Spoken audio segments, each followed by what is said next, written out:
Good evening and welcome to Poland Daily. I'm Nicholas Richardson and this is the news. The trend of a rising number of new daily infections continues in Poland following the Christmas holiday and New Year's Eve celebrations.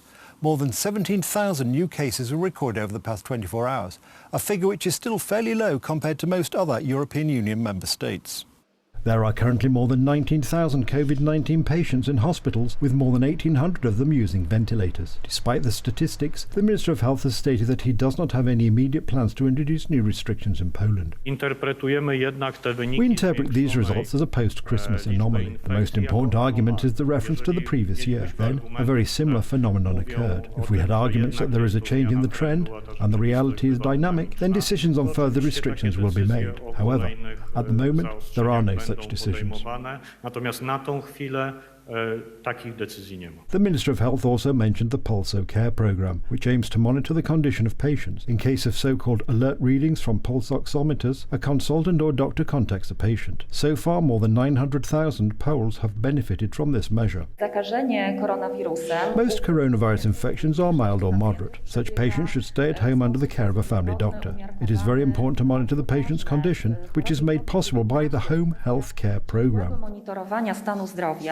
The Minister of Health has announced that if the outbreak worsens significantly, the date by which a vaccine mandate will be imposed will be brought forward from March the 1st to mid-February. The government of Kazakhstan has resigned after a wave of violent street protests swept through cities across the country yesterday.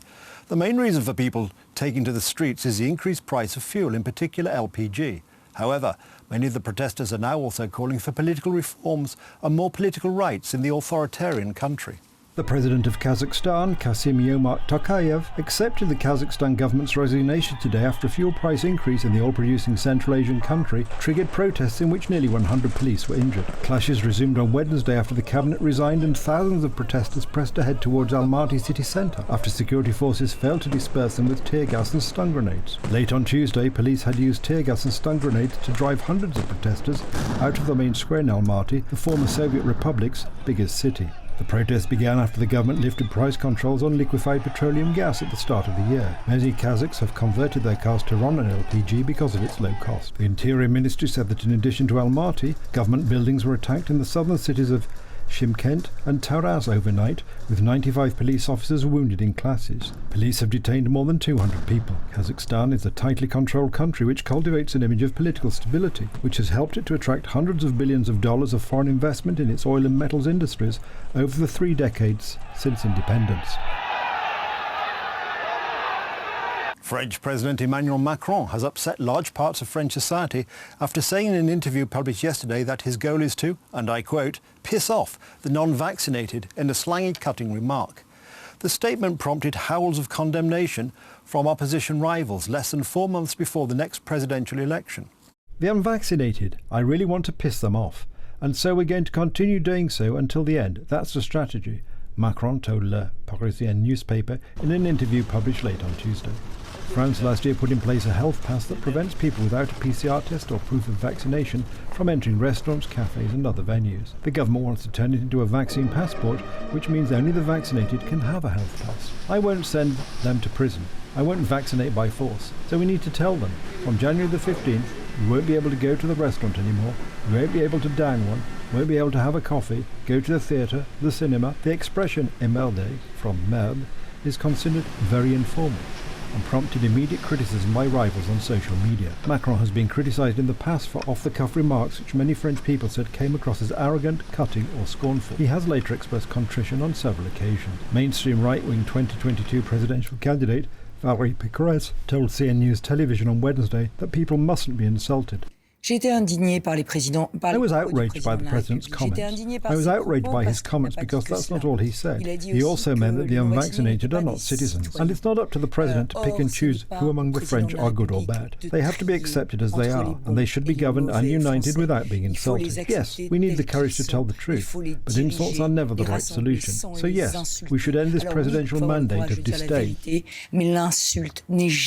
Infectious diseases expert Eric Calm told BFM TV that a part of him understood Macron's frustration with the unvaccinated, but that he remained a bit surprised. The doctor in me understands, of course, that this got out of hand in a controlled manner, because we ourselves also expressed a certain exasperation with regard to the unvaccinated, and we too said comments that went beyond what was in our head. That's what the doctor in me thinks about this. But the citizen in me is a bit more surprised. But that part of me says that in any case, the presidential campaign has started, and for me, those comments meant his entry into a presidential campaign. In the detailed interview, Macron's first in the new year, the president also said that he had a good mind to run for re-election in April, but did not explicitly announce his intention to run.